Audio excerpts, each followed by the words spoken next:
Maoist కేంద్ర committee సభ్యుడు పాక హనుమంత్ అలియాస్ గణేష్ వీకే అంత్యక్రియలు ఆయన స్వగ్రామమైన నల్గొండ జిల్లా చుండూరు మండలం పుల్లెంల గ్రామంలో నిర్వహించబోతున్నారు. ఈ మేరకు కుటుంబ సభ్యులు, గ్రామస్తులు అంత్యక్రియలకు సంబంధించిన అన్ని ఏర్పాట్లను పూర్తి చేశారు. హనుమంత్ నివాసం వద్ద కుటుంబ సభ్యులు, బంధువులతో పాటుగా కమ్యూనిస్టు అనుబంధ సంఘాలకు చెందిన నాయకులు, కార్యకర్తలు భారీ సంఖ్యలో చేరుకుని అంత్యక్రియల్లో పాల్గొన్నారు.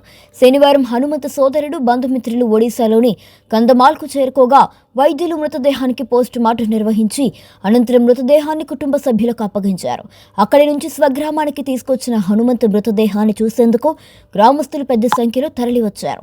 ఈ సందర్భంగా హనుమంత్ ఇంటి వద్ద పోలీసులు భారీ బందోబస్తుని ఏర్పాటు చేశారు. అలాగే పలువురు రాజకీయ, ప్రజా సంఘాల నాయకులు మృతదేహాన్ని సందర్శించి కుటుంబ సభ్యులకు సంతాపాన్ని తెలిపారు.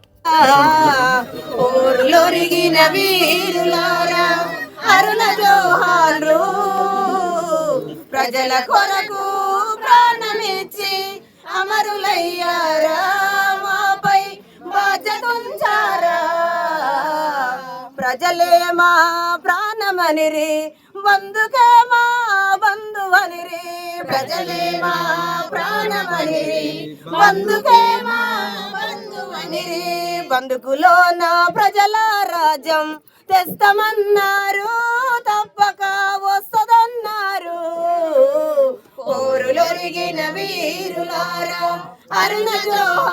అంతర్జాతీయ మనం యుద్ధాలు చూస్తున్నాం. Ukraine, Russia, Gaza, Pakistan, Israel, పాలస్తీన్లో జరుగుతున్న ఎలాంటి యుద్ధాలు ఉన్నాయో అట్లాంటి టెక్నాలజీ తోటి ఇవాళ అక్కడ వారికి అండగా ఉన్న మావోయిస్టులను, ఆదివాసులను హతమారుస్తున్నారు. ఇవన్నీ కూడా బూటప్ ఎన్కౌంటర్లు. దానిలో భాగంగా మన 25 డిసెంబర్న ఉదయం జరిగిన ఎన్కౌంటర్, పాక హనుమంత్ ఎన్కౌంటర్ కూడా బూటప్ ఎన్కౌంటర్ అని మా లాంటి పౌర హక్కుల సంఘాలు, ప్రజా సంఘాలు, ఛత్తీస్గఢ్ రాష్ట్రంలో ఉన్న ఆదివాసీ సంఘాలు, అక్కడ ఉన్న అడ్వకేట్లు అందరూ చెప్తున్నారు. ఈ అన్ని ఎన్కౌంటర్లపై సుప్రీంకోర్టు సిట్టింగ్ జడ్జి న్యాయ విచారణ జరిపించాలని, ఈ కగార్ ఆపరేషన్ను నిలిపేయాలని దేశవ్యాప్తంగా ఉన్న అన్ని ప్రజా సంఘాలు, ప్రతిపక్ష పార్టీలు, మేధావులు అందరూ కోరుతున్న నేపథ్యంలో మావోయిస్టు పార్టీ కూడా మార్చి, ఏప్రిల్, మే కాలంలో శాంతి చర్చలకు మేము సిద్ధమని 6 నెలల కాలం వరకు కాల్పుల విరమణని ప్రకటించిండ్రు. శాంతి చర్చల ప్రక్రియ మొదలవుతున్న క్రమంలో కూడా కేంద్ర ప్రభుత్వం, మరీ ముఖ్యంగా అమిత్ షా, మోడీలు మేము మార్చి 31, 2026 లోపల మావోయిస్ట్ రహిత దేశంగా చేస్తాం, నక్సలిజం లేకుండా చేస్తాం, కూకటివేళ్లతో నిర్మూలిస్తామని చెప్పేసి ఒక కుట్రపూరితంగా రాజ్యాంగం మీద ప్రమాణం చేసిన ఒక ప్రభుత్వం వాళ్ళు ఇవాళ ఆ కగార్ ఆపరేషన్ను అదేవిధంగా కొనసాగిస్తున్నారు. అంతర్జాతీయ సమాజం, అన్ని హక్కుల సంఘాలు కూడా, దేశంలో ఉన్న అన్ని ప్రతిపక్ష పార్టీలు, సిపిఐ, సిపిఎం, కాంగ్రెస్, ఈ రాష్ట్రంలో 10 సంవత్సరాల అధికారంలో ఉన్న బీఆర్ఎస్ పార్టీ కూడా శాంతి చర్చలు జరపాలి, కగార్ ఆపరేషన్ నిలిపివేయాలన్నా కూడా వినకుండా ఆ ఆపరేషన్లో భాగంగానే మన గ్రామస్తుడైన, మన ఇక్కడి నుంచి 43 సంవత్సరాలుగా ఉద్యమంలోకి వెళ్ళిన పాక హనుమంత్ కేంద్ర కమిటీ సభ్యుడు కూడా మొన్నటి బూటప్ ఎన్కౌంటర్లో మరణించిండు. ప్రజలారా, ప్రజాస్వామికవాదులారా, మనం చూసినాం గత వారం సుప్రీంకోర్టు మన దేశానికి వాయవ్య ప్రాంతంలో ఉన్న ఆరావళి పర్వతాలు 100 మీటర్ల కంటే కింద ఉన్నాయన్ని మైనింగ్ చేసుకోవచ్చు అంటే అక్కడ ఉన్న ప్రజలు, ప్రజాస్వామికవాదులు, పర్యావరణవేత్తలు అందరూ కూడా తమ గొంతు విప్పి నిరసన తెలియజేస్తే, అన్ని పార్టీలు నిరసన వెంటనే కేంద్ర ప్రభుత్వం వెనుక తగ్గింది మైనింగ్ అని. ఇప్పుడు ఇక్కడ కూడా ఛత్తీస్గఢ్ ప్రాంతంలో కూడా ఈ కగార్ ఆపరేషన్ జరగడానికి ప్రధానమైన కారణం అక్కడి వనరుల కోసమే ఈ టార్గెట్ను పెట్టి రాజ్యాంగం మీద ప్రమాణం చేసిన ప్రభుత్వం కార్పొరేట్లకు అనుకూలమైన విధానాల కోసం ఈ కగార్ ఆపరేషన్ నడుపుతుండ్రు.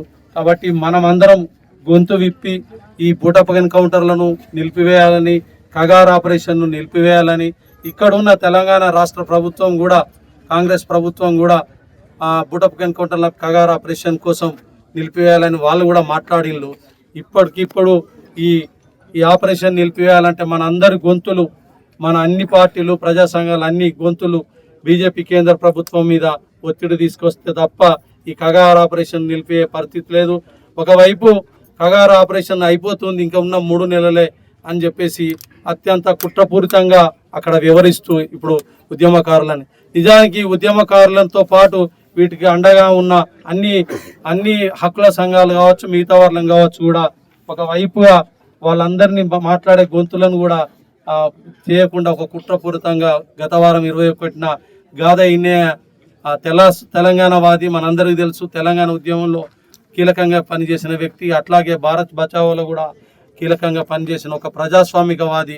ఆయనను కూడా కట్ట రామచంద్రారెడ్డి అంత్యక్రియల సందర్భంగా మాట్లాడిండని ఒక ఎన్ఐఏ కేసు ద్వారా అరెస్ట్ చేసిండు.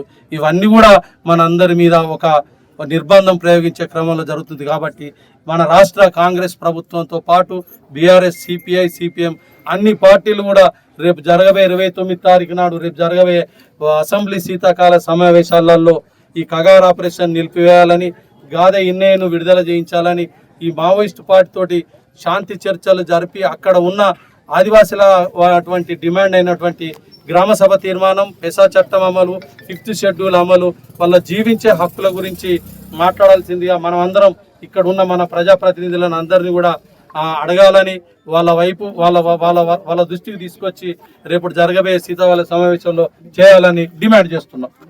ఆ కామ్రేడ్ బస్తర్లో పేరు పొందిన నాయకుడు. పశ్చిమ బస్తర్ ప్రాంతం అంతా ఆయన గురించి మేము ఆ సందర్భంలో 30 ఏళ్ల కిందట కలిసినప్పుడు ఒక 15-20 రోజుల పాటు కలిసి ఉన్నాము ఒక సమావేశ సందర్భంగా. అయితే ఆ కామ్రేడ్ గురించి అప్పటికే చెప్పిన వాళ్ళు, అక్కడ ఆ కామ్రేడ్ని చాలా సన్నిహితంగా తెలిసిన వాళ్ళు, ఆయన అంటే మన ఈ పశ్చిమ బస్తర్ ప్రాంతంలో ప్రతి గ్రామంలో ప్రతి ఇల్లు ఇంటిలోని ప్రతి మనిషి, చిన్న పిల్లల దగ్గర నుంచి పెద్దవాళ్ళ దాకా ఆయన చాలా బాగా తెలుసు. ఆయన ప్రతి ఒక్కరికి సంబంధించి వివరాలు కానీ, అంటే కొంతమంది చెప్పేది ఏంటంటే ఒక 3 తరాల మనుషుల గురించి ఏ గ్రామంలో ఏ ఇంటి గురించి చెప్పినా ఆ ఇంట్లోని 3 తరాల గురించి కూడా చెప్పగలిగేటంత అంతటి సాన్నిహిత్యము, అంతటి ప్రజల్ని అంత గొప్పగా ఆర్గనైజ్ చేసిన వ్యక్తి కామ్రేడ్ పాక హనుమంత్. ఆయన ఇక్కడి నుంచి వెళ్ళిన తర్వాత కూడా ఆయన బస్తర్కు వెళ్ళకంటే ముందే ఛత్తీస్గఢ్లోని ఇతర పట్టణాల్లో, ఇంకా నాకు తెలిసి వేరే జార్ఖండ్లో కూడా ఒకసారి ఆయన్ని అక్కడికి పంపించారని, అంటే విప్లవోద్యమాన్ని నిర్మించడానికి పంపించాడని విన్నాను. అది ఎంతవరకు పూర్తిగా కరెక్టో తెలియదు కానీ, అయితే ఛత్తీస్గఢ్లో మాత్రం ఆయన పట్టణాల్లో కూడా ఆయన్ని ఆర్గనైజ్ చేయడానికి ఆయన్ని పంపించారు. ఆ తర్వాత గ్రామీణ ప్రాంతాల్లో నేను ఇంతకుముందు చెప్పినట్టు ముఖ్యంగా పశ్చిమ బస్తర్ ప్రాంతాల్లో ఆయన ఆర్గనైజర్గా, జిల్లా కమిటీ సభ్యుడిగా అక్కడ విప్లవోద్యమానికి నాయకత్వం వహించాడు.